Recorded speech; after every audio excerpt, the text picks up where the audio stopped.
आजभोलिको यो डिजिटल जमानामा प्रत्येक क्षेत्रमा चाहिँ हाम्रो मोबाइल नम्बर युज हुने गर्दछ। चाहे तपाईको अनलाइन बैंकिङ होस्, चाहे अन्य सरकारी कार्यमा तपाईहरुलाई चाहिँ फोन नम्बर अनिवार्य राख्नुपर्ने हुन्छ र विदेश जानुहुन्छ र विदेश जाँदाखेरि तपाईहरुलाई चाहिँ त्यो नम्बर एयरपोर्टसम्म मात्र युज गर्न सक्नुहुन्छ। त्यसपछि तपाई विदेश जानुहुन्छ र सिमलाई चाहिँ युज गर्न सक्नुहुन्न। त्यतिकै तपाईले फाल्नुहुन्छ अथवा राख्नुहुन्छ। गइसकेपछि युज गर्छु भनेर राख्नुहुन्छ।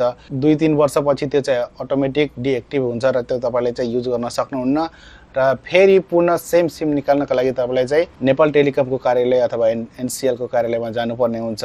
यसको समाधान के हो त? हामी विदेशबाटै चाहिँ हाम्रो जस्तै अनलाइन पेमेन्ट गर्नु पर्यो अथवा कुनै कार्यको लागि चाहिँ हाम्रो नेपालको सिमलाई ओटीपी प्राप्त गर्नको लागि चाहिँ हामीले के गर्ने त? त्यसका लागि हामी चाहिँ सिमलाई रोमिङ एक्टिभ गराउन सक्छौं र कसरी गर्ने भनेर आजको यस भिडियोमा म तपाईलाई देखाउने छु। नमस्कार, तपाईहरुलाई स्वागत छ तपाईहरुको आफ्नो युट्युब च्यानल अनलाइन अर्निङ नेपालमा र साथमा छु म तपाईको होस्ट ललित। त साथीहरु, ढिला नगरिकन भिडियो सुरु गरौँ। र तपाईले सबभन्दा सुरुमा चाहिँ गुगलमा जानु होला।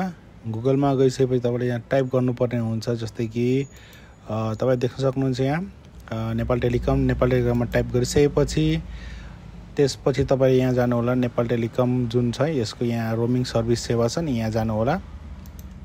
है त यहाँ गइसकेपछि तपाईले देख्न सक्नुहुन्छ यसको इन्फर्मेसन दिएको छ। जस्तै कि इन्टरनेशनल रोमिङ पोस्टपेड र प्रिपेडको लागि हो। हामीले चाहिँ प्राय जस्तो चाहिँ प्रिपेड युज गर्ने गर्दछौं।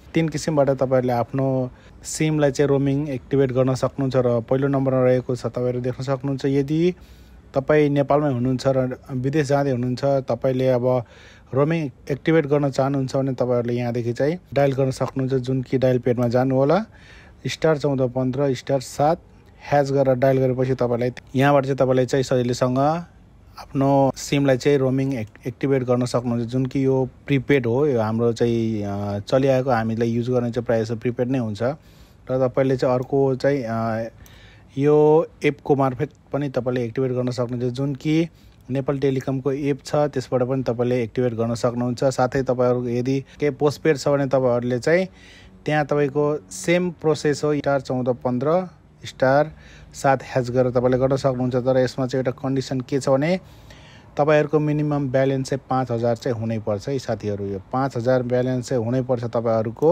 सिममा, नभए एक्टिभेट हुँदैन। र तपाईहरुले यदि 3000 भन्दा तल आयो भने सेवाहरु छ त्यो चाहिँ तपाईको चाहिँ डिसेबल हुने जान्छ। इमेल मार्फत चाहिँ हामी एक्टिभेट गर्न सकिन्छ जो चाहिँ विदेशमा हुनुहुन्छ है। यहाँ पनि डाइरेक्ट भनेको कस्टमर अलरेडी एब्रोड भनेछ, जुन कि वैदेशिक रोजगारमा जो हुनुहुन्छ उहाँहरुको लागि आउटसाइड अफ नेपाल भनेर यहाँ दिएको छ। यसबाट तपाईहरुले चाहिँ सजिलैसँग एक्टिभेट गर्न सक्नुहुन्छ। अब यसमा चाहिँ जस्तै छ इमेलमा त गर्ने, तर के भनेर गर्ने भन्दाखेरि तपाईहरुलाई चाहिँ एउटा फर्म सबमिट गर्नुपर्ने हुन्छ। जुन कि तपाईहरु देख्न सक्नुहुन्छ यहाँ प्रिपेड रोमिङ रेजिस्ट्रेसन फर्म भनेर यहाँ क्लिक गर्नु होला। यहाँ क्लिक गरिसकेपछि तपाईहरु देख्न सक्नुहुन्छ नेपाल टेलिकमको एउटा फर्म खुलेर आएको छ। जुन कि प्रिपेड रोमिङ एक्टिभेट फर्म भनेर भनिएको छ। यहाँ मागेको छ तपाईको फुल नाम, तपाईको फोन नम्बर मागिएको छ, एड्रेस, सिटिजनशिप यानि कि नागरिकता नम्बर, इस्यु डेट कहाँबाट भएको, इस्यु फ्रम भनेको अब तपाईको नागरिकता चाहिँ कहाँबाट इस्यु भयो, कुन जिल्लाबाट इस्यु गर्नुभएको, त्यहाँबाट नि पासपोर्ट नम्बर माग्छ। र तपाई यहाँ चाहिँ जुन भनेको छ कन्ट्री भिजिटिङ, कुन देशमा चाहिँ तपाई काम गर्दै हुनुहुन्छ, कुन देशको लागि तपाईले चाहिँ एक्टिभेट गर्नुपर्ने। जस्तै म मलेसियामा छु, अहिले एक्टिभेट भएर आएको छ। जुन कि यो सबै सबमिट गरिसकेपछि यो फाइललाई चाहिँ तपाईलाई सेभ गर्नु होला। यो तपाई देख्न सक्नुहुन्छ जुन यहाँ छ नि, यहाँ चाहिँ प्रिन्ट गरेर तपाईहरुले चाहिँ हातले लेखेर पनि गर्न सक्नुहुन्छ अथवा यहाँ जुन देखाएको छ तपाईले यहाँ जानु होला यो यसमा, अनि त्यहाँ गएर चाहिँ यहाँ आउनु होला। यहाँ तपाई देख्न सक्नुहुन्छ जस्तै मेरो नाम यहाँ लेख्न चाहन्छु म।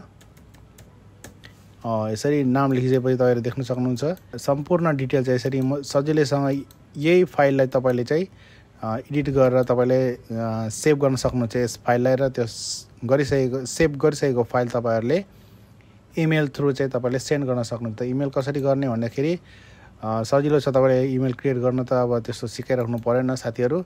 र यहाँ जानु होला। यहाँ गएर चाहिँ तपाईले मेलमा गएर तपाईले यहाँ जुन देखाएको छ यसलाई कपी गर्नुस् अनि तपाई मेलमा जानुस्। मेलमा गइसकेपछि तपाईहरु यहाँ कसलाई हो त नि, जस्तै मैले पेस्ट गरे त देख्न सक्नुहुन्छ अटोमेटिक रोमिङ सपोर्ट भनेर आएको छ है। सब्जेक्ट के हो त भन्दाखेरि हाम्रो सब्जेक्ट भनेको एक्टिभेट रोमिङ भनेर।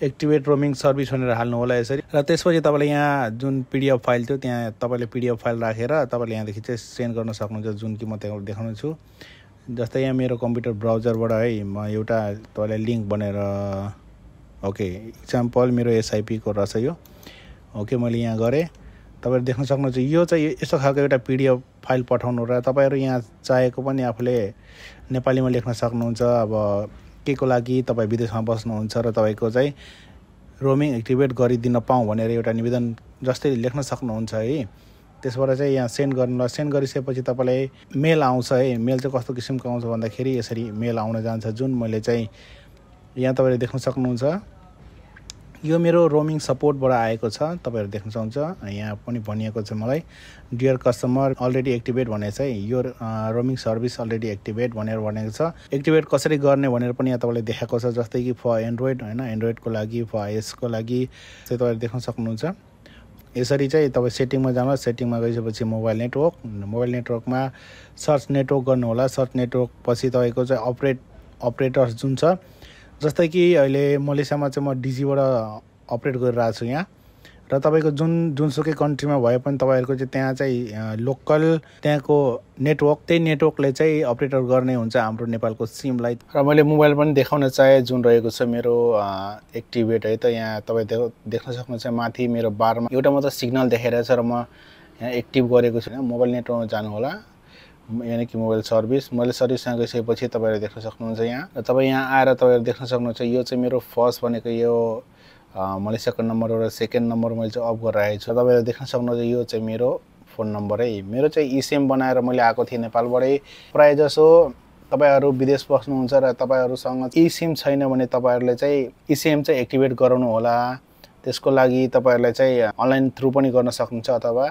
इसिम एक्टिभेट गराउनु होला प्रायः जस्तो हामी विदेश बस्दाखेरि त्यो फिजिकल सिम अथवा आइफोनको लागि त झनै गाह्रो छ साथीहरू एउटा सिम मात्र युज हुन्छ अनि त्यसमा नेपालको सिम युज गर्ने कि बाहिरको सिम युज गर्ने त्यसको लागि चाहिँ तपाईँलाई म सजेसन दिन्छु यो सिम चाहिँ एक्टिभेट गराउनु होला नजिकैको कुनै पनि नेपाल टेलिकमको कार्यालयमा जानु होला उहाँले सजिलैसँग एक्टिभेट गरिदिन्छ तपाईँलाई र तपाईँहरू देख्न सक्नुहुन्छ मैले जुन अन गरेँ अहिले यहाँ तपाईँले देख्न सक्नुहुन्छ दुईटा बार आएको छ जुन कि मेरो यो नेपालको सिम हो नेपालको सिम युज गर्दैछु यहाँ अहिले त साथीहरू यसरी तपाईँहरूले सजिलैसँग आफ्नो रोमिङ चाहिँ एक्टिभेट गराउन सक्नुहुन्छ संसारको जुनसुकै ठाउँमा भए पनि तपाईँले जस्तै साउदी कतार दुबई मलेसिया जुनसुकै ठाउँमा पनि सेम प्रोसेस हो यसरी तपाईँहरूले चाहिँ आफ्नो सिमलाई रोमिङ एक्टिभेट गराउन सक्नुहुन्छ त साथीहरू यसरी तपाईँले चाहिँ आफ्नो सिमलाई एक्टिभेट गर्न सक्नुहुन्छ जुन कि मैले 3 तरिका बताएँ सबभन्दा बेस्ट तरिका भनेको हाम्रो चाहिँ प्रायः छ विदेश बस्दाखेरि तपाईँले चाहिँ इमेल गर्नु होला इमेल थ्रु चाहिँ एकदमै छिटो हुन्छ र